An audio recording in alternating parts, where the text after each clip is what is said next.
If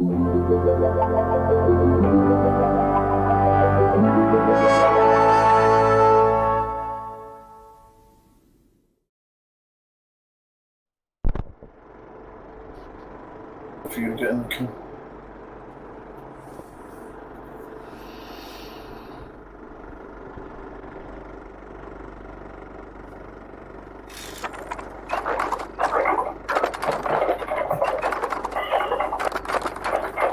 Oh dear.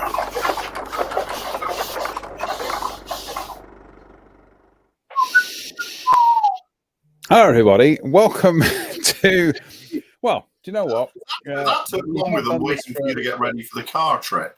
I know. I was going to say we haven't done this for a month or two, and already within a couple of minutes of us all being here together, the accusations were flying around as whose microphone is picking up the echo, and we still don't know. So apologies if you are picking up an echo tonight. I'm convinced it's not me. Drew's convinced it's not him. Spencer's convinced it's not him either. So, who could it be? Dun dun dun. Anyway. Well, this has been. If I don't speak for the next hour and a half, then I can't be blamed. What are the chances of that? Yeah, what's the chances of that? Anyway, welcome. It's been a while since we've had a jolly little get together like this, and it's nice to have a jolly little get together. So I'm going to shut up for 5 minutes now. So Drew, Spencer, how you doing? Yeah, all right, not too bad, not too bad. I needed a break. I needed a recharge, so I sort of withdrew a little bit for a month or so from everything, and built models. That was pretty much it. A lot of stuff going on with me at work and things like that. So it's just I needed to take a step back for a while. So that was it. Spence? I'm okay. Yeah, I'm good. Yeah. Well, as good as it gets when you're nearly 55. I'm 55 in like 6 weeks' time, and I can't quite process the idea that I'm that old. But yeah, no, it's been good, really productive over the last few months, actually. More productive than I'd sort of been leading up to that kind of point. I've managed to crack out quite a few bits and pieces. So yeah, it's been good. It's been able to stretch out. It's been really good. So yeah, happy with that, I think.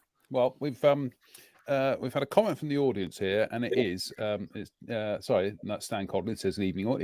It's an Anthony Bird. He says, JM, no echo from you. Spencer's okay. Mm-hmm. Drew sounds like he is in a barrel. So oh well. Yeah. We've certainly got him over one tonight. So anyway,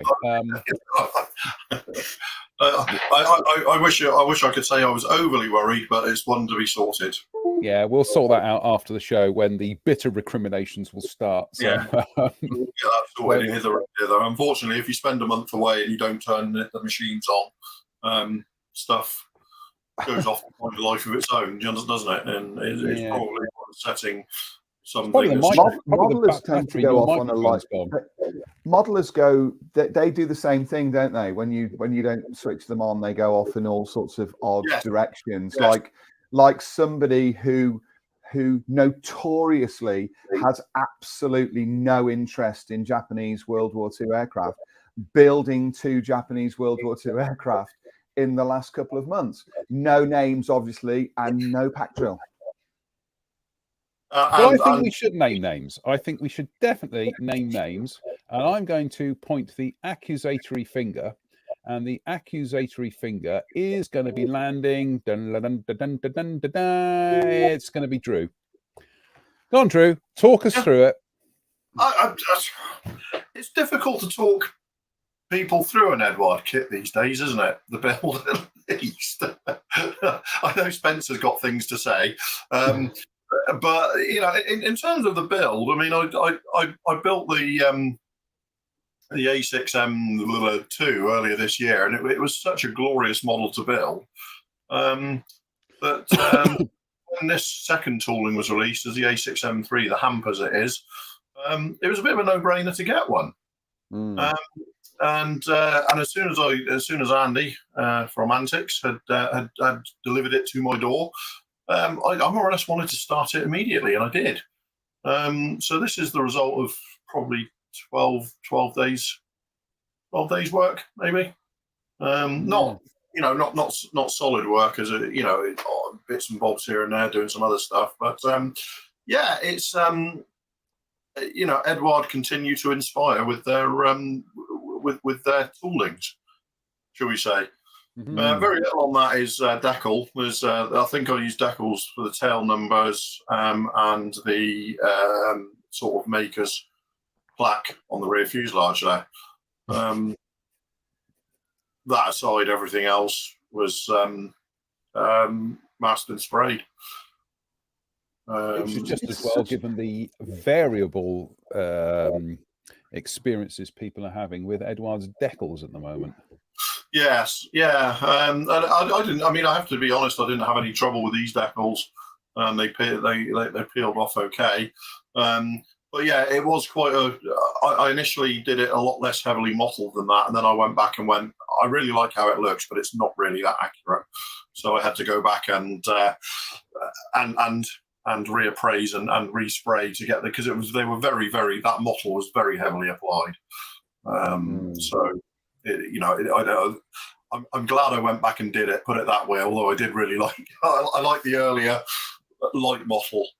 I'm sort of with you. I almost preferred it the way that you did it originally. Yeah. I know that wasn't how it was, but I liked the way that it looked. It's amazing whenever I see a Zero sat in front of me, or in a picture like that, it just almost always reinforces just what a beautiful aeroplane it was. Yes, yeah, it was a very, it was a lightweight, nimble, very poorly armored but reasonably armed aeroplane. I mean Eduard have pretty much nailed it. And especially, I've never really been a fan of the A6M3 with the squared off wingtips and the small ailerons. This one looked a bit odd as a Zero to me, but for some reason recently I've started to really, really like it, and it just looks that little bit more compact, if you like, than the squared off. I mean, the wing area is very, very little different, but it does look like a much smaller wing with those squared off tips. And the smaller ailerons, and also the fuselage. It's not until you compare the two that you realise how different they are, sort of forward of the windscreen. Because the A6M3, this one has got a sort of longer cowling but a shorter forward fuselage. So it kind of it's the same length, but it's divided up into different sort of ways, if you like. When you point that out, it is noticeable, isn't it? How different that cowling is. Yes, and the A6M2 has got sort of the gun barrel cutouts travel the entire length of the cowling, whereas on this one, the A6M3, as you can see, it fires sort of underneath the cowling, then out through small holes at the front. So because in front of the canopy there, you can see the two gun barrels in front of the windscreen. It's quite an odd little setup, but yeah, I mean, it completely, you need to fiddle a bit with the wing fit, I would say, and it required a bit of clamping and stuff to glue. But the only filler I really used on it was a little shim of 10 thou plastic sheet at the rear of the wing root there, the lower fuselage wing joint. Okay. Which I think I managed to hide fairly well there and rescribe. So yeah, other than that, I think I cannot wait for the float plane, the roof, to be released. Talk us through the paints you use for the colours. Well, the amber grey there is AK's RC303 amber grey. It's funnily enough, which gives that kind of, it's almost like RAF hemp. I was just going to say it's like RAF hemp. In fact, I've just asked a decal artist here what color he uses when he's doing instruction sheets for zeros, and he whispered in my ear, RAF hemp. So yeah, it's very very close. You know, it's you know, I would be happy to start with hemp, and possibly lighten it. But you can see there's some lighting panels and stuff around it, and it had some you know, some post shading and blending work, and then the top side. So these weren't that's not a weathered paint finish as such. That was a very very heavy mottle that was applied over the top. And again, I initially did it way too light. I really liked how it looked, but it wasn't accurate, prototypically accurate. It was they were very much more like this, with a very very heavy mottle. So, but I think going back and revisiting it helped rather than hindered it, because I was able to sort of step away from it for a day or so and then go back and have another go. And I think it kind of paid off in how that looks. I'm really happy with how that looked. But that was a case of getting the amber grey over the entire aircraft and weathered and post shaded and blended in. Then I masked and sprayed all the markings. Then I applied the few decals that needed to be applied, and then I went back and sprayed the green. So you can see as it's sprayed around all the markings and around the, you know, along the leading edge yellow there and stuff like that. So yeah, it was an interesting and very enjoyable project, I must say. And I'm really happy with the way it came out. And I was sort of the cowling, I did some hairspray and chipping work with that. But the wing roots are with Ammo's aluminium, the acrylic aluminium, on a wet palette, and just went backwards and forwards over it repeatedly, building up and sort of mapping in the chips. And I really like the way it's come out on the wing roots, especially that chipping. And then going back over with once the final varnish had been put on, I went back over and applied some more oil weathering over the metal chipping. So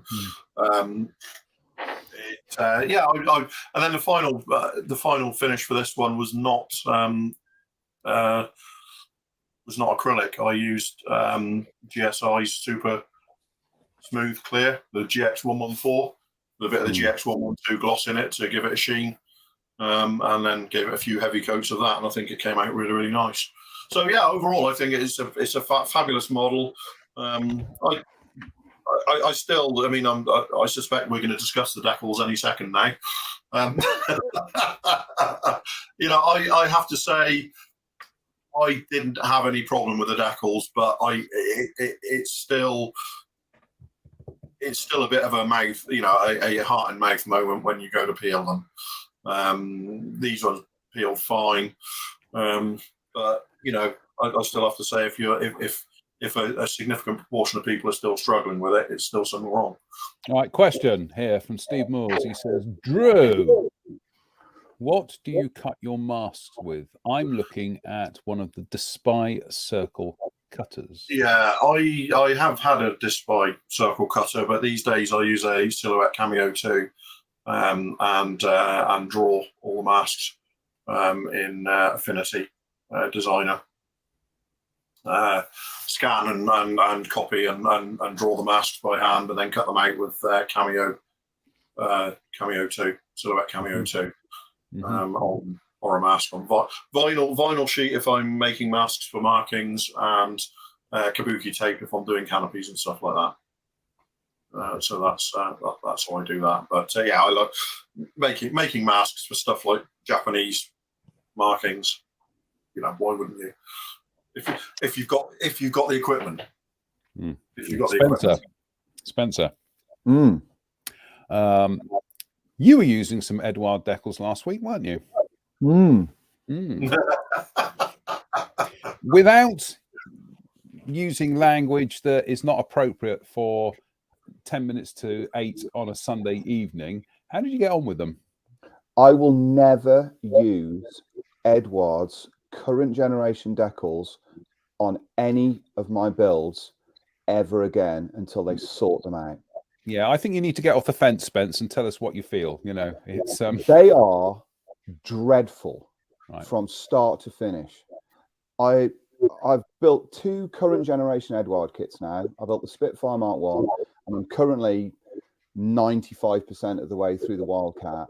And I compromised both of my builds because of their appalling decal sheets.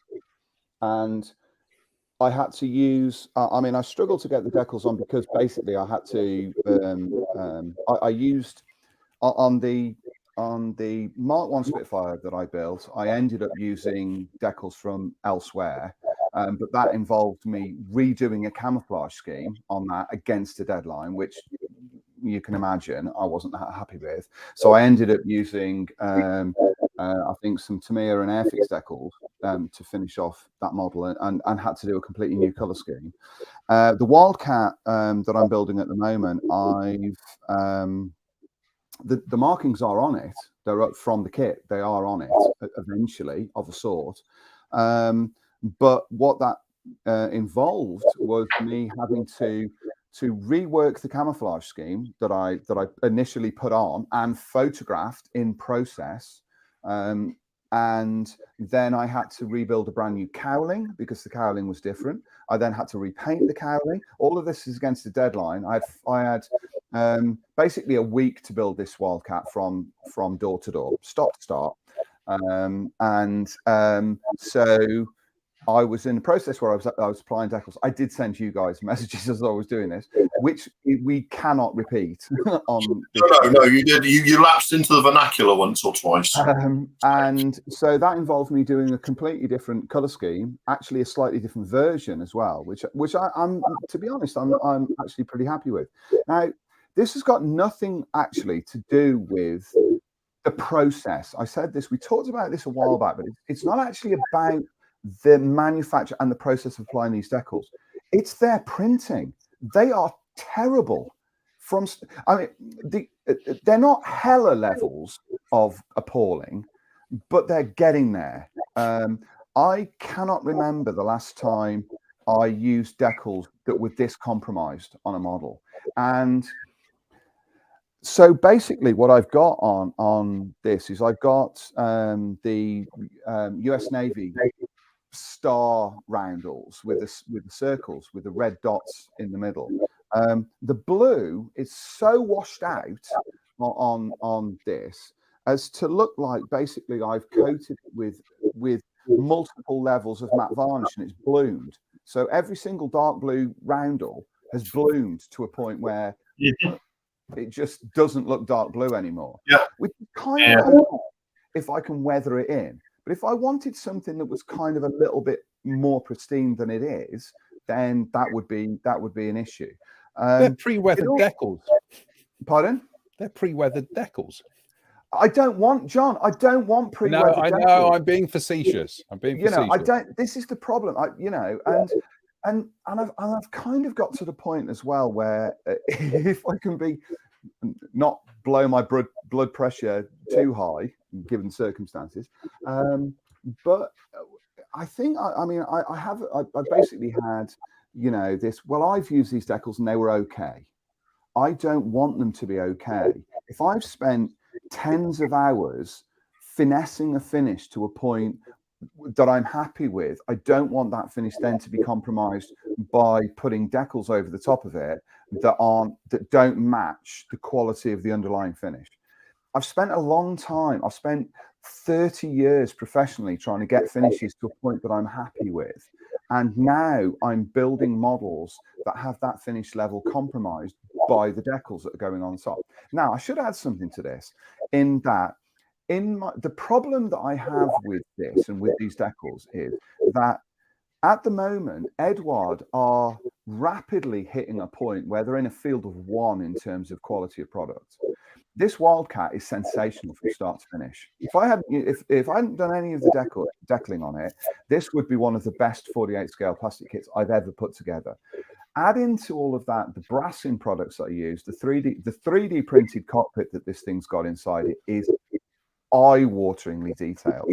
and it fits like a glove as well inside the fuselage. Incredible. And so when you build, drill, the surface detail is mind blowing on this thing. It's beautiful. Yeah, absolutely. Yeah. They are at the moment, like you say, in terms of surface detail, Eduard are in a field of one.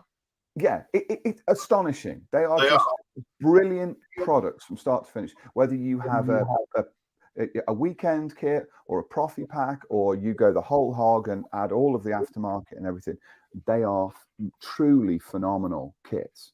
But the problem that you've got with this is that the pleasure that you get from assembling these models, and the pleasure that you get from the detail that's offered and the accuracy of the build and the resulting model is compromised and is damaged by the decals that are offered in the kit.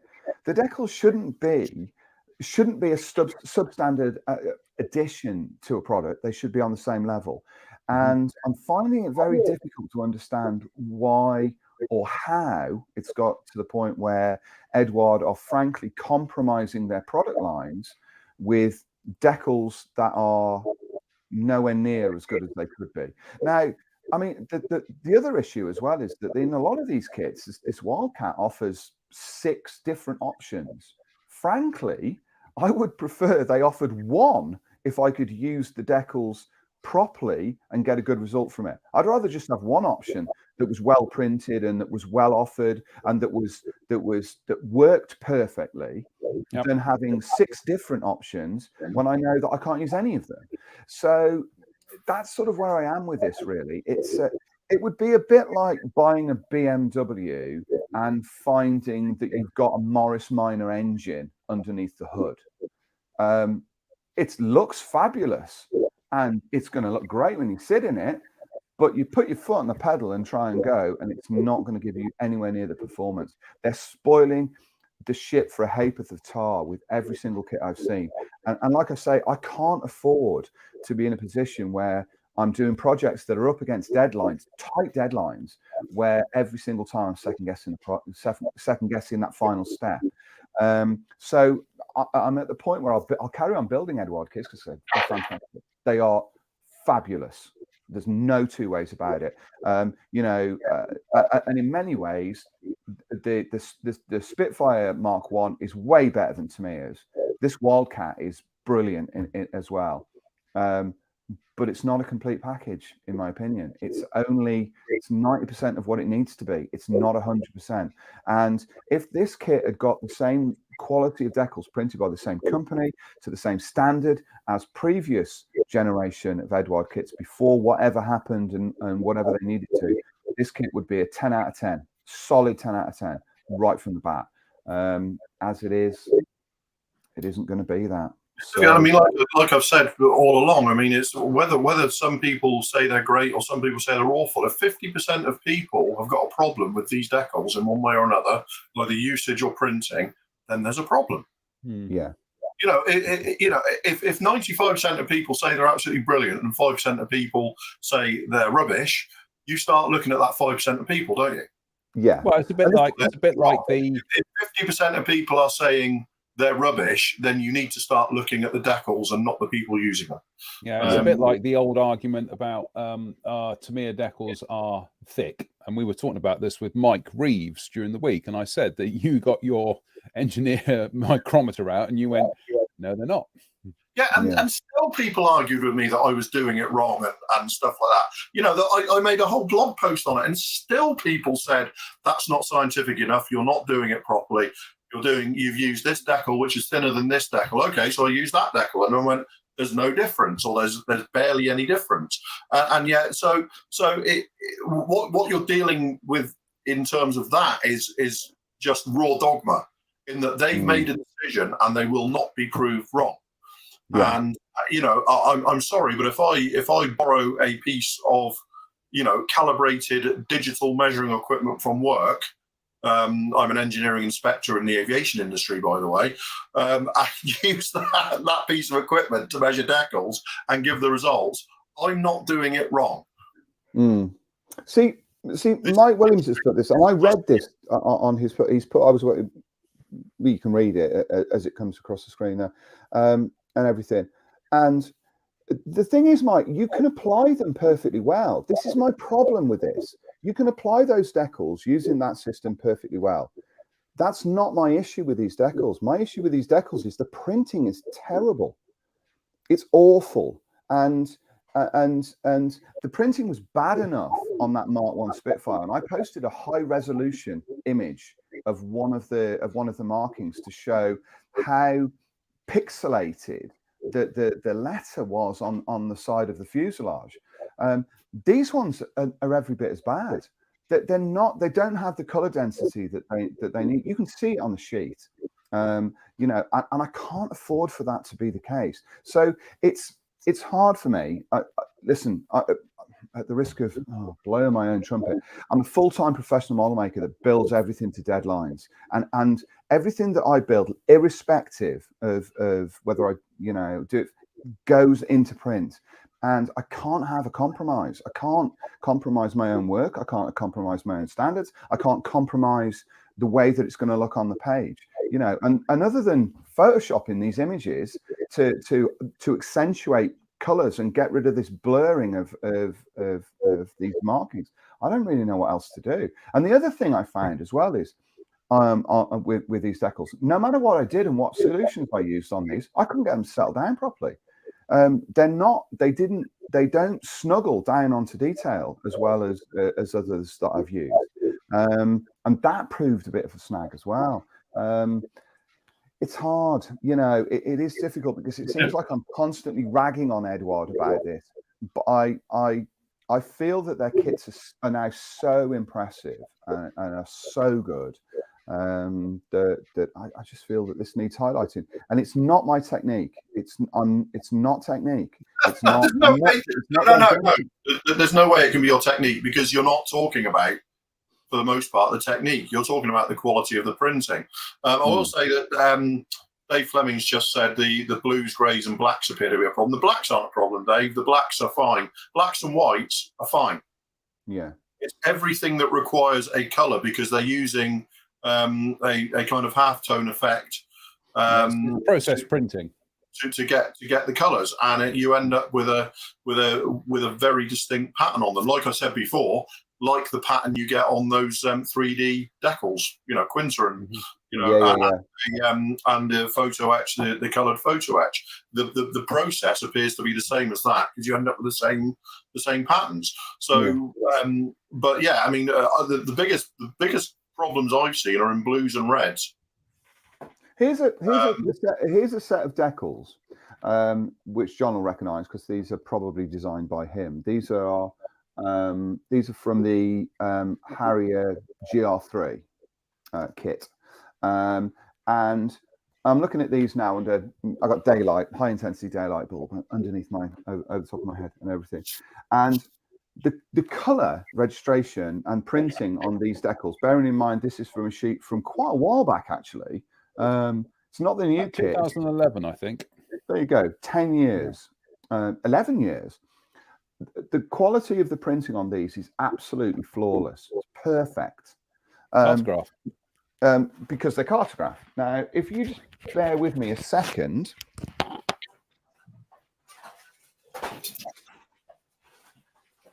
So these are. So this is what remains of the sheets after I messed around with these things. Now, if I take this sheet here, this is the sheet here, and I get a piece of I got some masking tape.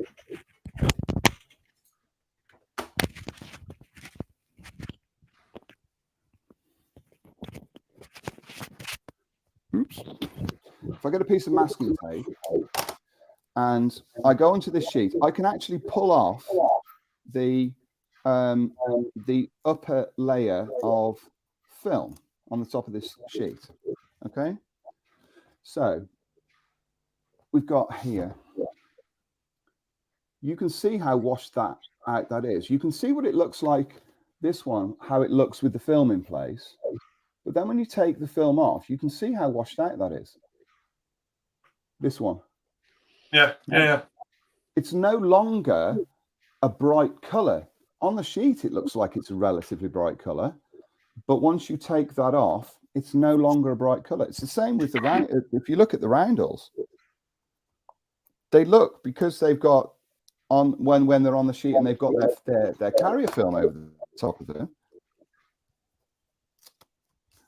Okay, so if you look at this one here, this big one, can you see the difference? Yeah. With its film on, it looks relatively tight, relatively dark, but the upper section here, rather, where's my fingers on? There. You can see how washed out that is.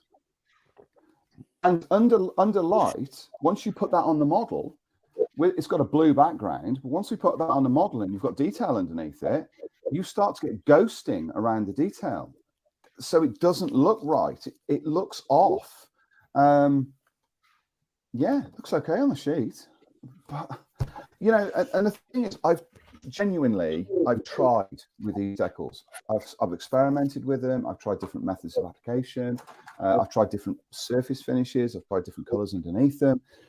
And I just can't get them to look the way that they need to look for me. So I'm a bit stuck, really, sort of genuinely. So Dave Fleming says, one, really. Dave does a good. He says, blacks on my Tornado sheet were a mushy grey. Really? It's funny because the blacks and the whites have been the only two saving graces of the sheets I've used. Yeah. So I have to say, Drew, I agree with you on the whites, because what I did with the on some of these markings after I got so frustrated with them is that the code letters on the code numbers rather on the wings and on the fuselage, I laid those into place over a layer of Johnson's Clear, wet Johnson's Clear. So I painted Johnson's Clear onto where the marking was going to go, and then I put the marking over the top of it, and then I painted Johnson's Clear over that. And I didn't bother with lifting the upper layer of film away. Didn't bother with any of that. I just blended it in with Johnson's Clear. Then I sprayed over Johnson's Clear when it was dry, and then sprayed matte varnish over the top of it. And actually, the numbers on this aircraft look painted on. They look great. They look really nice, but they're just pure white. There's nothing else in them. There's no. Yeah. So there's nothing needed. Anything like that. No. It's just one. So, yeah, you know. So they look all right. Actually, they look, and they've blended in really nicely. But this scheme is about as bare bones as it could possibly be. It's got 6 roundels on it, 2 numbers on the upper wings, 2 numbers on the fuselage, and Felix the Cat emblems just in front of the cockpit. That's it. There's nothing else kind of there really. So yeah, it's a tough one really. But I think. However much we say we want Cartograph back, Edouard being Edouard, you're not getting Cartograph back. That's gone. I get the feeling they are gonna be sticking to this system for as long as they can. Yeah, absolutely. Until it either improves or they find something else. But it's. But Edouard's gone. The reason they stopped using Edouard was cost. Mm-hmm.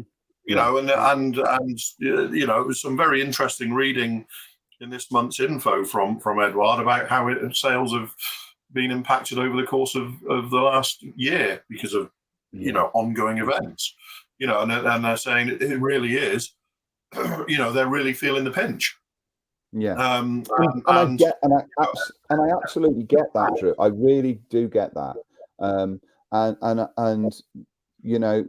they have my sympathy that that's the case, because it's the case everywhere. Everything's gone up in price and all that sort of stuff.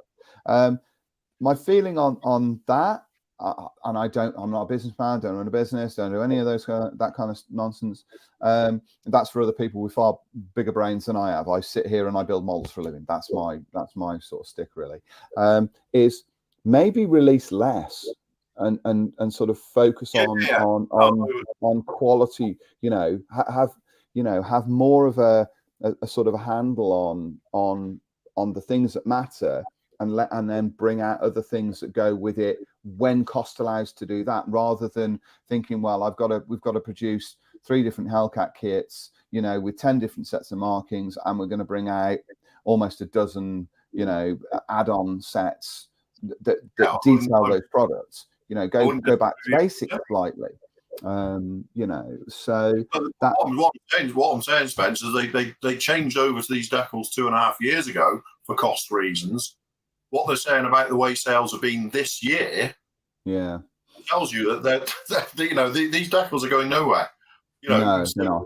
It's simply because of the ongoing situation, and it was really it was quite eye-opening to me that for all I think that Eduard have a tendency to a bit of self-aggrandizement and arrogance, a lot of it is they're entirely entitled to because of the quality of the stuff they're doing these days. Yeah, definitely. But it was actually remarkably open. It seemed like a remarkably honest, admission that there was, self-awareness. That there was a real issue that they're saying that, sales and profits have really, really been impacted this year, and by big margins. They were saying big margins. It's not, they were talking, tens of percent drops in. I don't believe it. Saying that, in December, your average Profi pack kit is probably going to increase in cost by $4 or $5.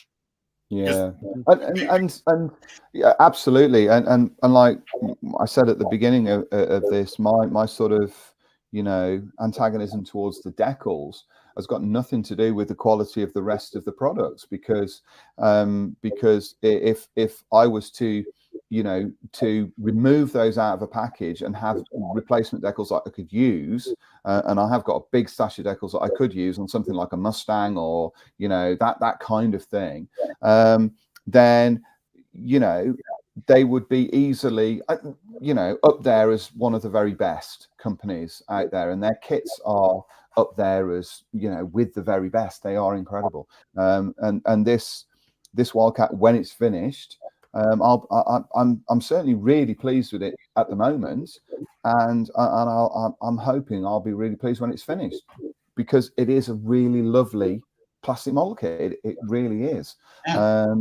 I just can't get past how I feel about those decals. Here we go.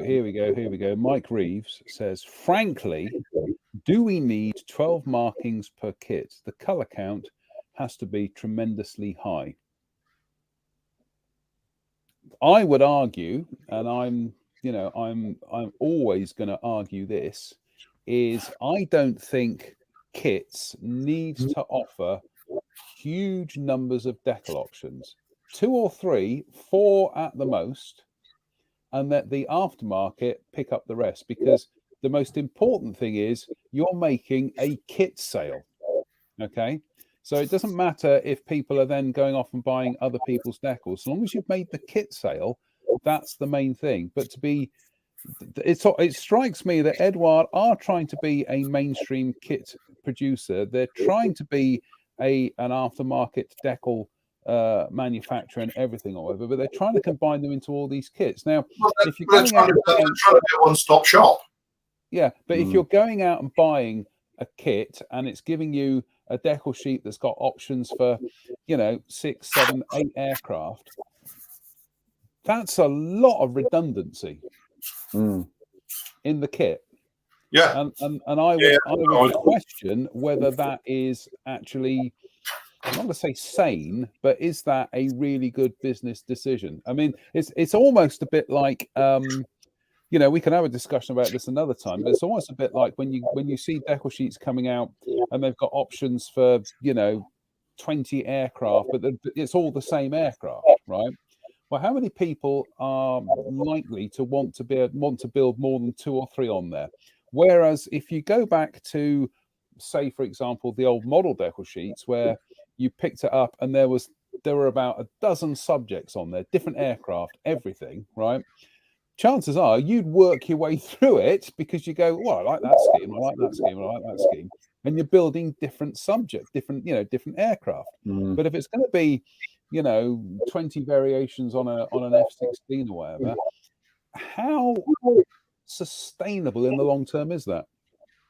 Yeah, that's definitely I think that's definitely an issue here. I mean, if you look at comparative kits from comparative manufacturers, Tamiya, for instance, tend to only offer a couple of options within each of their kits, I think.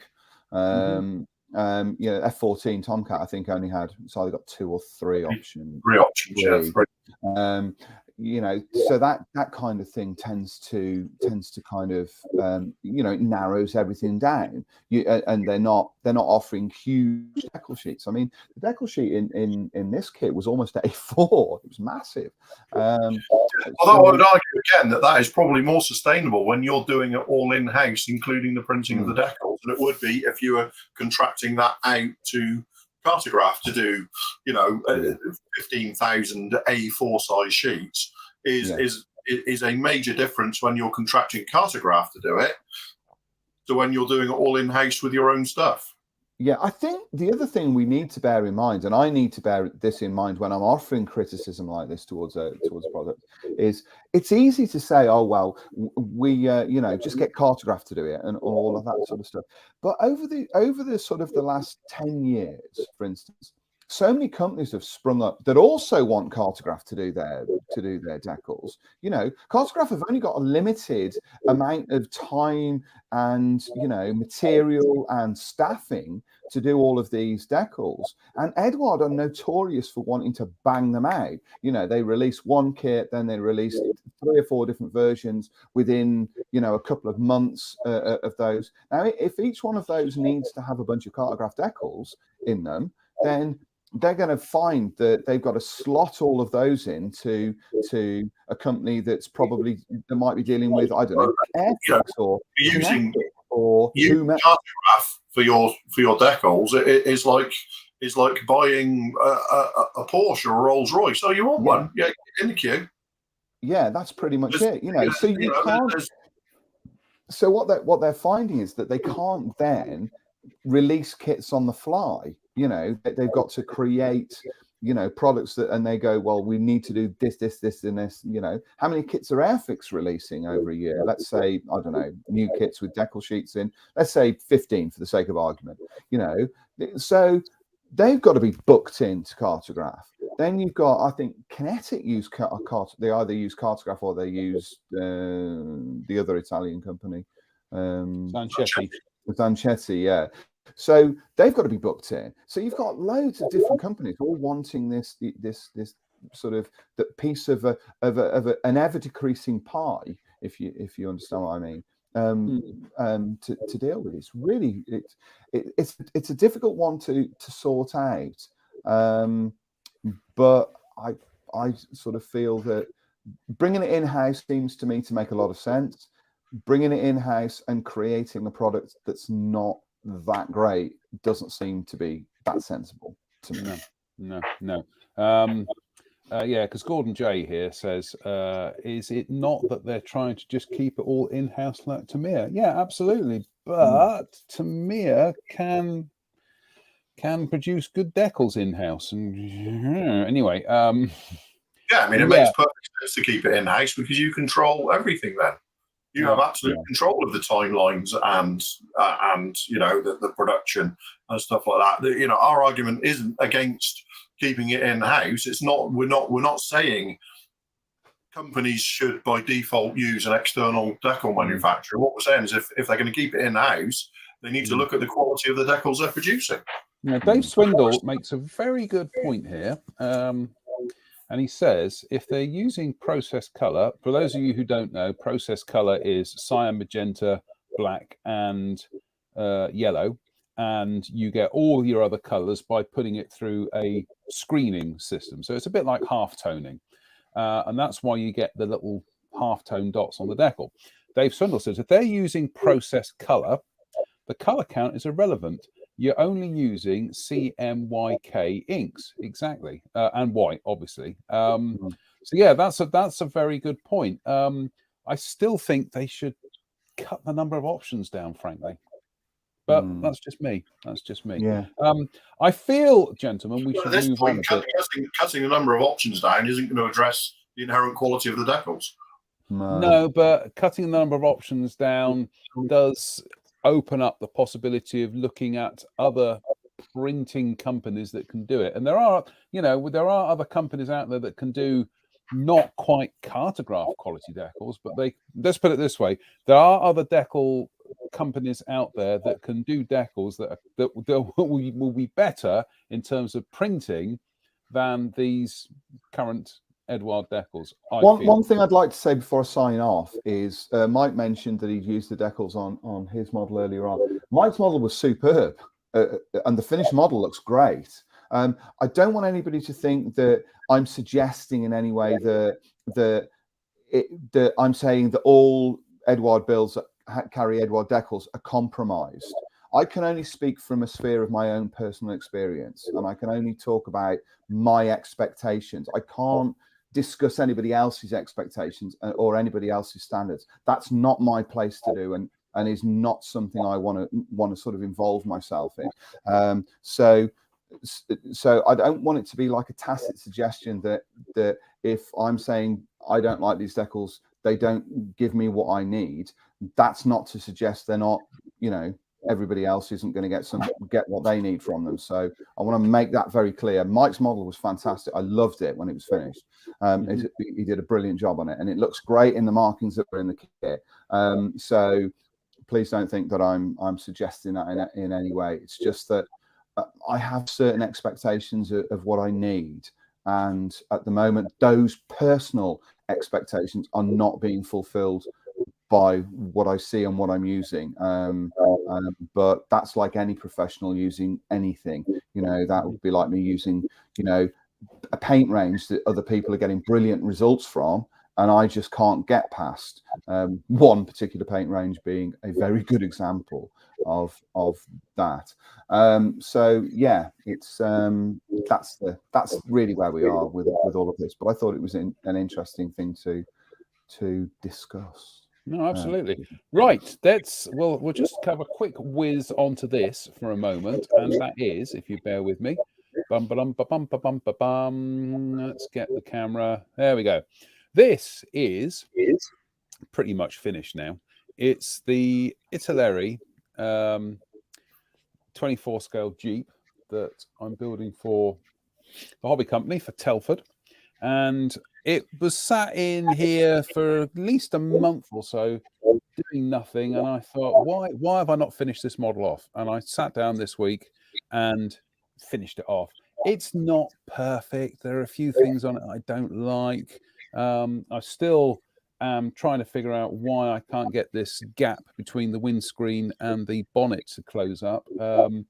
That's just a design flaw in the kit, he says, covering his backside. But I just thought, no, we just need to get this finished, essentially. And essentially it's finished. Fun old kit. I mean, I do like building vintage Italeri kits. And those days, the bonnet isn't glued on, by the way. It's a really low contrast star, isn't it? Sorry? It's a really low contrast star. Yes. It's really weird. It's kind of yellow and I thought it was masking tape. Yes, I thought it was masking tape when I first saw it. No, that's the marking. I don't know why they did it like that, but they did it anyway. But yeah, it's done now. It's all done. What can I say? I mean, I had great fun with it. I threw some weathering ideas at it. Some worked, some didn't, but I'm not going to worry about it. There's a few areas, for example, I could probably have painted the exhaust muffler and done that in rusty tones. I probably still could, actually. But to be honest with you, this, without sounding like I'm being blasé, this is going to be on the hobby company stand at Telford, and in its current form, I think it fulfills a job. I think it looks really good. I really like it. I think I particularly like the canvas. Yeah, that's the bit that that's the bit I quite liked. I was looking at photographs of ones that I'd taken at shows and things. Oh, Stacey, that's my tilts coming off there. And yeah, I just wanted to get that kind of bleached, canvassy look. And yeah, it's, what can I say? It's a vintage 24 scale Italeri kit. I love building Italeri. This is Italeri, not Eschi. So and the olive drab is Vallejo, and it's their acrylic olive drab primer that comes in the large bottle. I think it's a beautiful olive drab color. It's just got that right mix of green and brown in it. But yeah, there we go. I've actually finished the model. I've actually finished that Italeri 24 scale Jeep, and I like it. Like it. Finished model, perhaps, you know, could have been better, but what the hell, you know. Yeah. Well, if we're talking about Italeri, Done. Yes, the Italeri F35B again for the hobby company. This kit took a lot longer than I was expecting. And if I'm totally honest, I'm not 100% happy with it. There's a few flaws in the paintwork, but I think it came out pretty nicely. But forewarned is forearmed for next time. But it's the problem is with the F35B. The F35A is quite simple. The F35B is anything but, because you've got Oh, yeah. you know, you've got all of this stuff going on underneath, and so yeah, it turned into a bit of a slog, shall we say? But we got there in the end, and I would have quite happily said it's the best 48 scale F35 to date, if it wasn't for the fact that 4 weeks ago Tamiya announced Dun. F35A. Although, you know, it's worth saying that's a different variant. So you know, but yeah, this it's fairly safe to say this model kicked my butt. I was expecting a sort of 2 week build, and it took a month in the end. And it sort of at some points it wasn't a fun experience, but that was me, not the kit. If you know what I mean. It was about. It's a great kit, though, isn't it? I mean, it's, for my money, it's probably the best Italeri kit I can remember building. Full stop. It's really, really, really nice, and I highly recommend it as a model. Yeah. It just, you know, there were things that went on with the finish on this. Things that went on with the finish on this. That I would address next time and do better. But overall, I think it came out pretty nicely. Yeah. Mike Williams says, "Is that 148th, Drew?" Yes, it's 148th. Yeah, Drew, 148, Drew, you're saying that if at some stage you build another F35, there are things you would like to do differently or better next time. yes. Right? Well, we'll see if we can conjure up the fairy godmother of F35s and see what we can do for you in the next few weeks. Right. Sparkly wand effect. Anyway. Yes, sparkly wand effect. Yes. No, it was. I would say for this, I would like another go at it. Yeah. I think that's the best. The best thing I can say about it is the reasons I'm unhappy with this build are to do with my build, not the model. And so, in that light, I would like another go on. Because you know, I'm armed with the information. Having said that, it certainly didn't come out bad. You know, it's not rubbish. It's an okay build. I just think I can do better.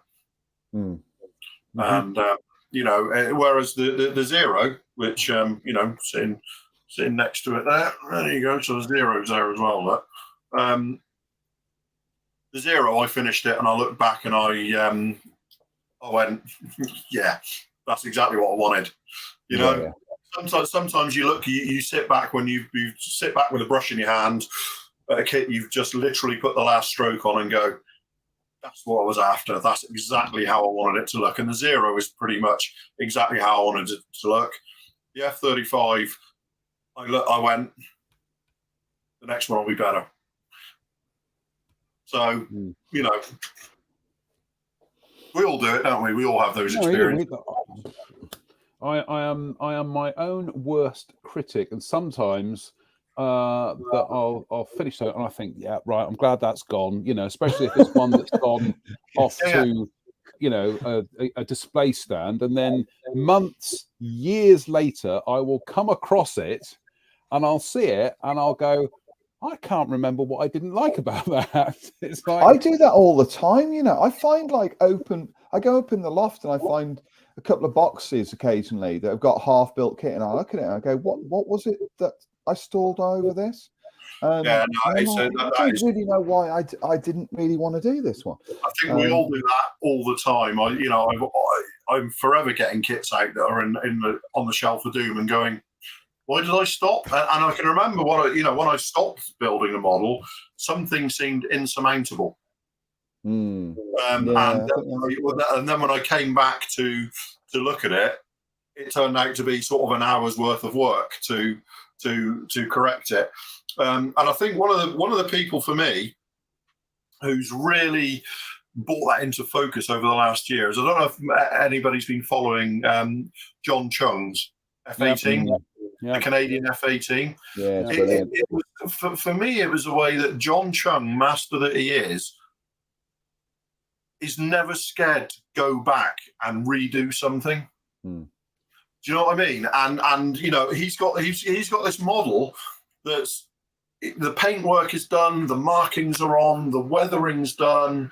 You know, it's coming to final assembly. He says, I wasn't happy with that.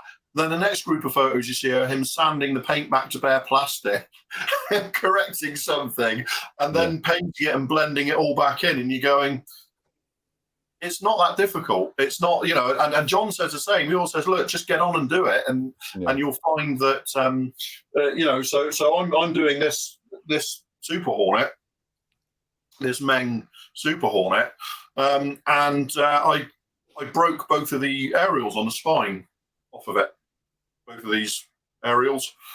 And so I kind of looked, I painted it, and I painted it and blended it all in and all this sort of stuff.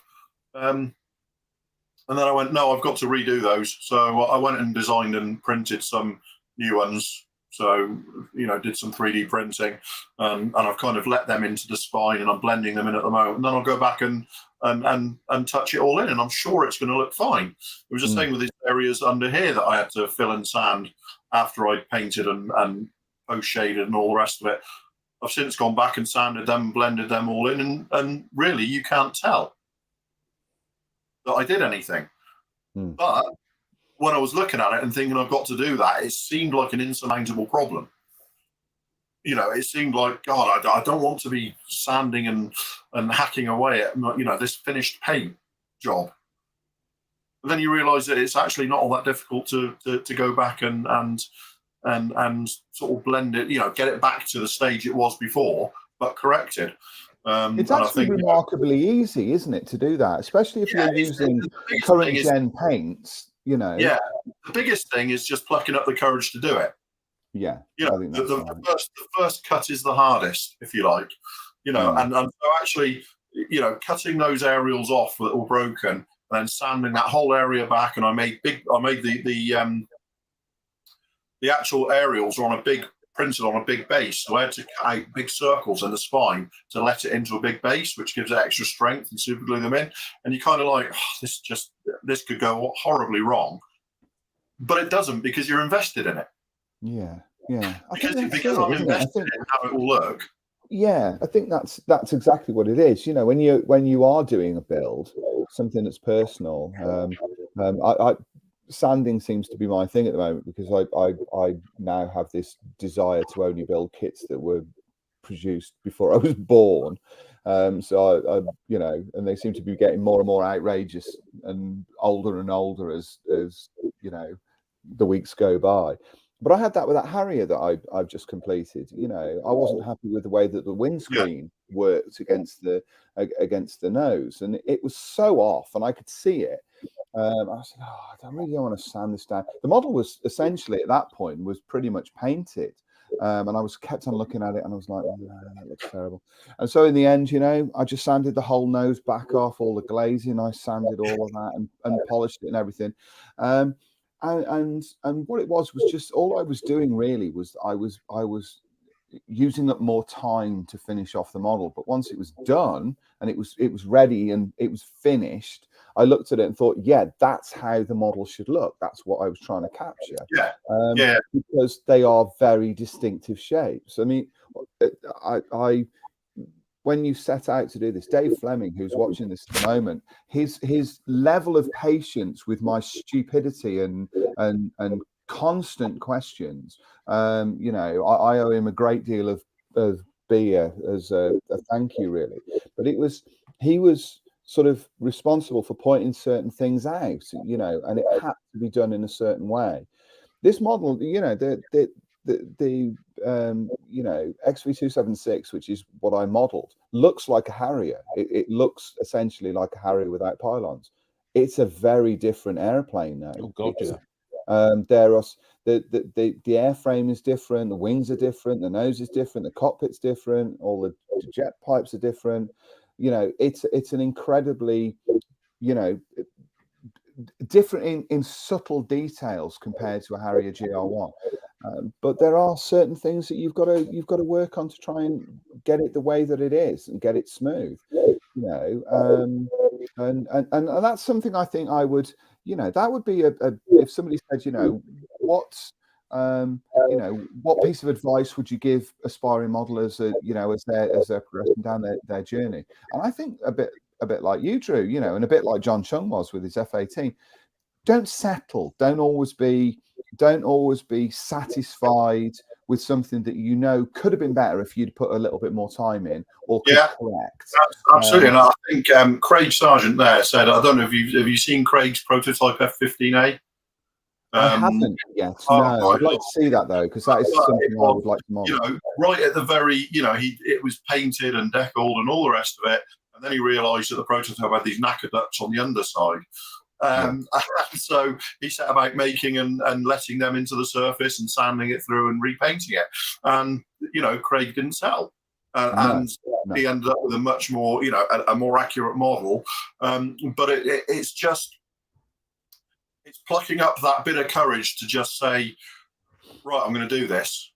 And generally, once you start on that process, you find that it's not nearly as onerous as you might have expected. And this also comes back to something I think that investment in a model is really important. An awful lot of people have, you know, test paint hacks and stuff like that for practicing techniques on. I mean, I've got paint hacks, you know, we all have, but I very often find that the results I get when I'm not really invested in that model are nowhere near as good as they will be if I, you know, if I'm doing it actually on the model where I'm really, really invested in that finish being and that model being as good as you need it to be.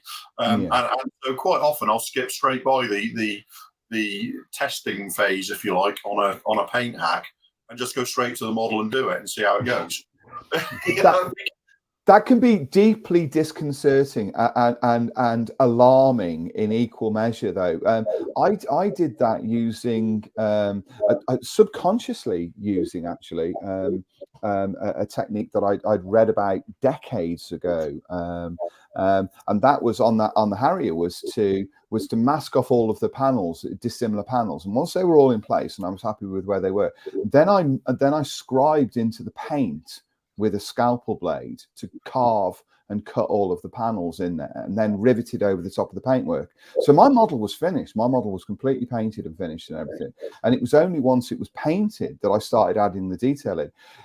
You talk about commitment. You are then committed, because once you make that first cut into the surface of that paintwork, You've got to do the rest of it. And I sort of jokingly said, but this is true. I didn't drink coffee for a whole day while I was doing that because I wanted to make sure that my hands are solid. They don't really move. And I wanted to make sure that I was rock solid while I was doing it, so I didn't deviate at all from. There's one on the model. I'm not going to tell anyone where it is, but there is one slight deviation on a rivet line where I cut the rivet line in towards the panel line rather than running it parallel.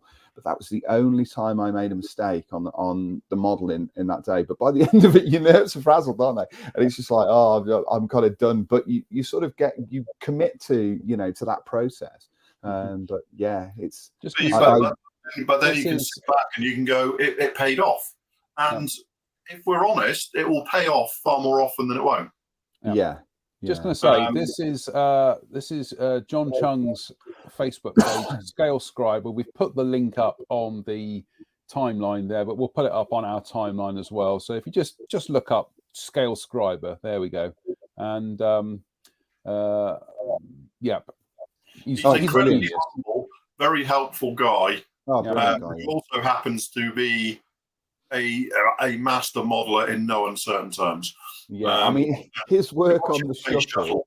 I was having it cropped up on my. I was looking at Instagram and Twitter and everything, and it cropped up on my phone this morning while I was lying in bed. And I looked at and I opened up those images and then blew them up on, and I was just like, that's just a level of insanity that's just hard to fathom, really. But it's going to look. It'll be the best space shuttle model on Earth. I did say to John a couple of months ago, would you like to come onto the show and talk about that? So hopefully we're going to have him on the show at some stage. It would be nice to get John on, I think. Yeah. And as Mike Reeves has said, John also did some masters for Phase Hanger as well, some of the Tomcat ejector seats and stuff like that, which are just, again, it's just masterful work. Absolutely masterful work. They walk among us. Yes, right, gentlemen. Oh, we haven't done that for ages, have we? Well, the thing is, I've done the now because it's just coming up to 9:15. So if I do any other business now, we'll probably still be going at about 9:10 at this rate. So because I've got a couple of things to mention anyway. So any other business? No, I don't think from me. I'm not going to Scale Model World. No, we know that. And when are you going up on Saturday, John? Thanks for preempting my big announcement. Right. His Drew, right? This is Christmas Day, and somebody hands me the present, and I'm saying, "What is it?" And then Drew goes, "Oh, is that the sneakers?" And you're just like, oh. Anyway, the interesting modelling company will be live at Telford. In case you didn't hear Drew blurting that out 5 minutes ago, no, we'll be there on Saturday and Sunday. I'm travelling up on the Saturday morning. And then throwing myself at the mercy of the traders, of the organisers, to let me in through the traders' entrance, which I've got a pass for, by the way. But yeah, we'll be there on the Saturday and Sunday. So yeah, that should be fun. It will be fun. You will have fun. As it stands this evening, Sunday, the 6th of November, 2022, I have absolutely no idea what I'm doing next weekend. I don't know what day, when I'm there, how I'm getting there. Bearing in mind, I live in Telford, so that's something. So I really don't know what's going on at the moment. Well, I'm expecting you to be there, Spencer. Well, I don't have a pass at the moment, and I'm not an IPMS member. Which is also something. So I don't really know what I'm doing at the minute, to be honest. No, but I will be there doing demos and things and whatever and stuff. So that should be fun, he said, trying to convince himself it's going to be fun. It will be fun. I know it will be good. Yeah, it's going to be good. It'd be first time for how many years? 3 years, is it? 3 years, yeah, I know. Yeah, I ended up. I had to confess that I wasn't in the right headspace for it this No, year. that's fine. That's fine, Drew. I just didn't feel No. up to it. I was going to say, I don't suppose you fancy going to Jadlam on Friday afternoon? Who, me? Yeah. No, because I should be packing stuff away for Telford. Can we do it the week after, please? No, because I'll be on late. Pain dons the derriere you up. We'll negotiate after the show. Well, I'm more worried about the F-35 for Andy. Right. Okay. Well, he might be coming down to pick it up off you anyway. So. All right. Okay. I think he is. So anyway, right. We'll talk about after the show. The other thing, folks, is that and Drew will be delighted with this. Is that coming up in the next few weeks, we have this.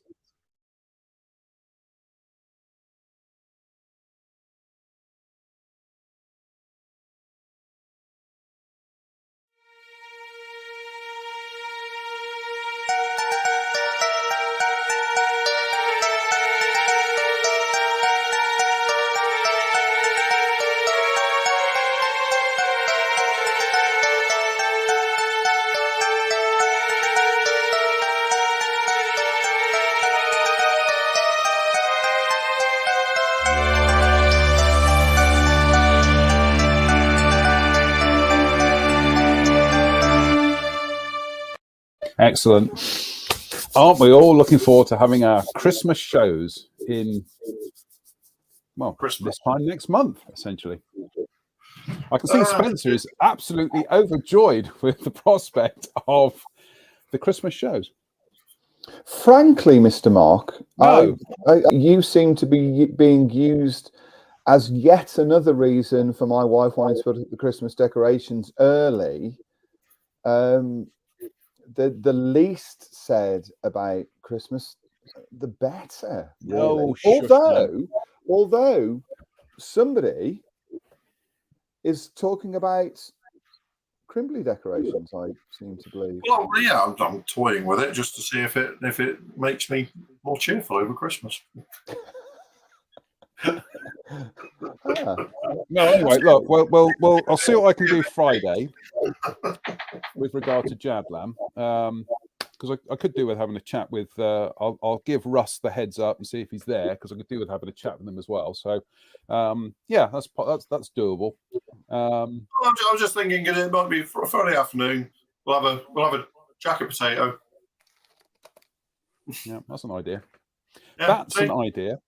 That'll be my monthly petrol ration used up to go to Glastonbury. But yeah, we can do that. Yeah. But yeah, we can. I finish work at midday. Be there by just after 1. We could do a little bit of maybe shopping if you want, and then go and have a jacket potato. And you could be home by 4 o'clock. I don't think so, but yeah, no, that'd be good. That'd be good. We'll do that. We'll negotiate after the show and work out the logistics of that. So yeah, I think that's doable. And whilst you reprobates are barreling into Glastonbury and all of that sort of stuff, I'm giving some thought to perhaps over the next month or so building a certain monogram B-17G Flying Fortress. Oh, nice. Yeah. Full Shatner. Because it's it sort of cropped up in my head over the weekend, and I thought, maybe I should do this. This Wildcat will be finished 2 weeks early. It's normally my work for Doolittle needs to be finished usually by about the 20th of the month, so it'll be finished Monday, Tuesday, and sent off. So I'm genuinely thinking of rather than leaving that B-17 just to percolate in the loft, putting it together and seeing what I can come up with. And also half wondering whether I could do the same thing that I did on the Harrier, not the Kestrel, on the Harrier, and do something similar on a 48 scale B-17, masking off panel lines and then cutting them in and riveting it. I think that might look really nice. Yeah. So yeah. Oh, and Mike Reeves has put there prototype Hornet. Yeah, talking about prototype Hornets, because as I mentioned before, I do have these which is something that we've talked about before. But also, thanks to one of our viewers, I can't actually remember exactly who this was, saying, I think I'm going to do that as well. Oh, the Yes. CCV. Yeah. CCV. So I'm going to do 2 prototypes, I think. So there we go. I'll tell you what, that's one of the one of the few decal sheets I will be on the lookout for at Telford should I brave the crowds and go looking for things.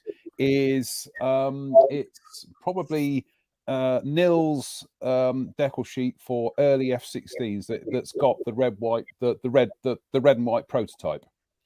Because I've got the original Revell kit, the one that comes with the engine and the weapons and everything. Oh, right. But the decals in it are terrible, and so I'd like to do that at some stage. Yeah.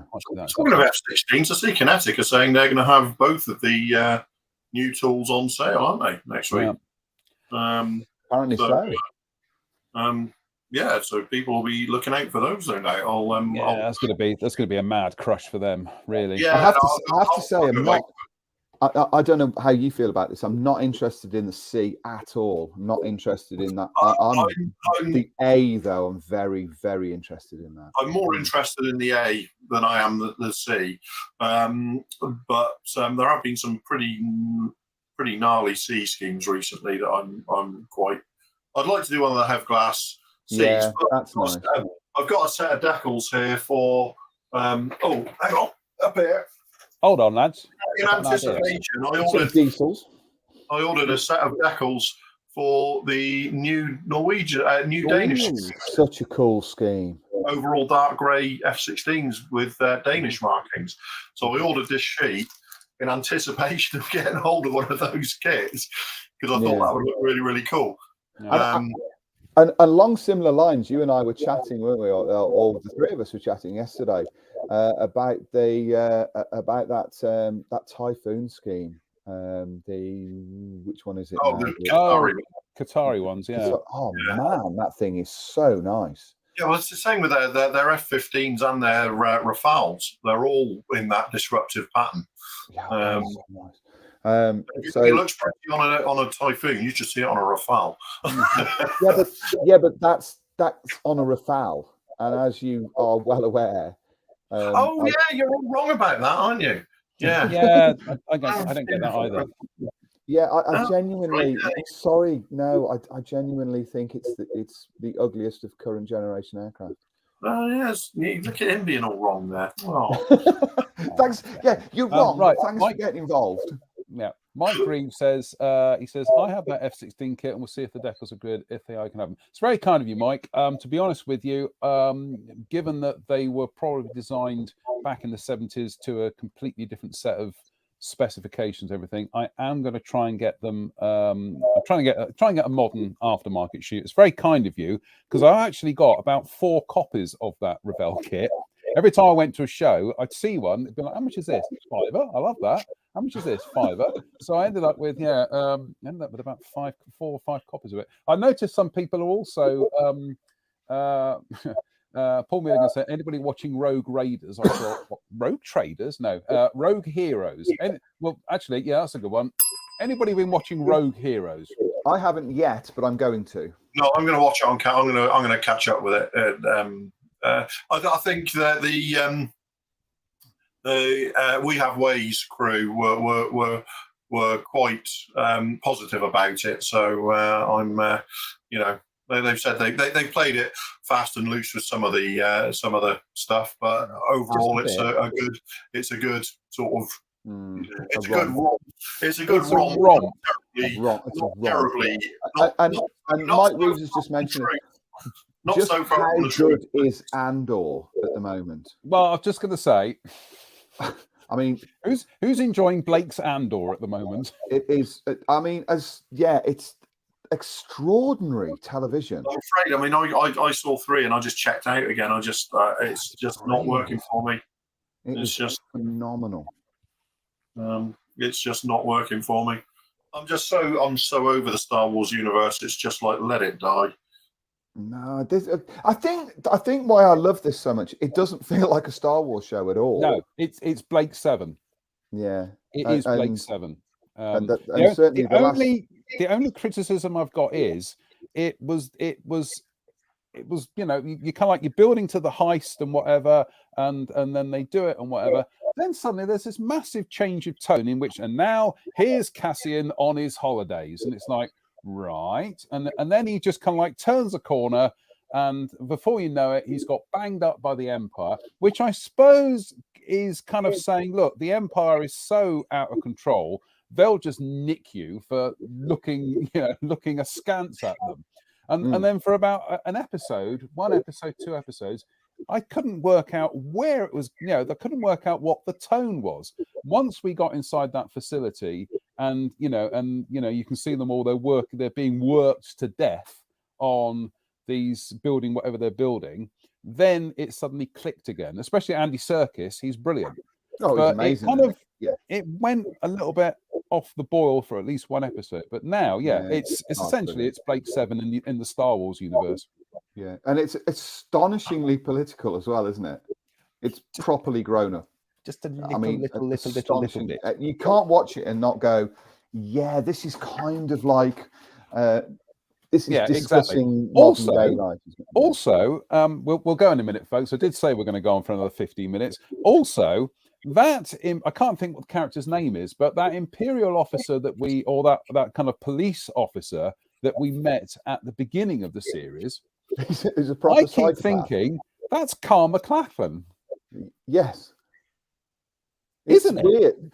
The other thing, somebody posted I posted a picture of this thing, and I thought maybe I'm a bit odd, and maybe this is the thing. And he said, "I hate the Empire so much. I genuinely can't wait for millions of them to die on the Death Star." And I was like, I sort of get, because you know where their story arc takes you, isn't it? You know where the trajectory is going, and he was like, "They're so hateful. I can't wait for them all to, for this to happen." I can't wait for them all to be vaporized on the Death Star. Yeah, it's kind of cool. It's sort of brilliant. But Rogue Heroes, I am looking forward to giving that a watch. I think I may do that over the next. I struggle with the anachronistic music. I know it's a stylistic decision, but I'm just kind of like. I watched the first kind of like 15 minutes of it, and I kept thinking, this really feels like it's an Armstrong and Miller sketch. Do you know something? I think it's funny, isn't it, though, with TV and all of that sort of stuff, how different people watch different programs. You watch in much greater detail than I do. I tend to just switch my brain off when I'm watching TV. I never think about stuff like that. I never think about where's this going. John's an enthusiast of filmmaking. He's more interested in what's going on than the story. Yeah. That's just, it's these criticisms. I think they might be. No, they're observations, John. Oh, that's fair enough. Whereas I certainly, I wouldn't look at it like that and think, I'd think this is a fantastic piece of escapism. It's that kind of. John will critique a camera angle that we're all going. No, I'm not having that. I'm not having that. But it's also, true. John's favourite film is Flash Gordon. Greatest film ever made. What's wrong with that? Greatest film, the greatest science fiction film ever made, only followed by 2001: A Space Odyssey. Yeah, right. There we go. Right. So on that note, sorry. I'm bringing this. Yeah, exactly. I'm bringing this to a conclusion now. Right, we have gone for 50 minutes. I told you we would. I know you two. I'm only glad that Yeah. See, Mike Reeves. He goes. There we go. Highlander. And do you know why it's Highlander? There can be only one. There we go. Right. Highlander's a great film. I like Highlander. It's good. I like when he staples up his throat. Yeah. That's a good film. Anyway, only one, McLeod. Anyway, we won't talk about Highlander 2. Right, on that note, I just want to say thank you to Drew, who apparently is now critiquing my viewing of films. Thank you to Spencer, who doesn't like the Rafale, so we'll just kick him into touch. we will be. Well, no, hang about. We'll be back on Wednesday, and I don't know which either of you, if you're free on Wednesday, because we do actually have some news items we need to start talking about. So, we'll Drew Wednesday. We'll talk. We'll talk, right? Okay. Jim Altergott's watching season 1 of The Goodies. Well done, Jim. So on that note, we won't be back on Sunday because some of us are going to Telford. Telford, yeah. On that note, as always, stay safe, stay out of trouble, and we'll see you. Yes, very good. And we'll see you when we see you. See you when we see you. Later. Oh.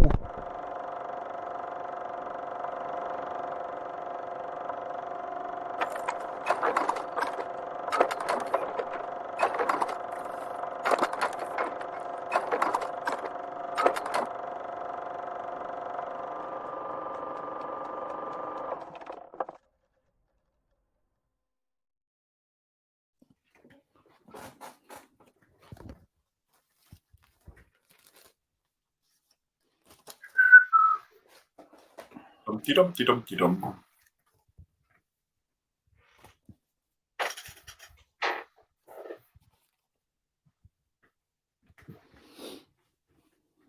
We clear? Not yet.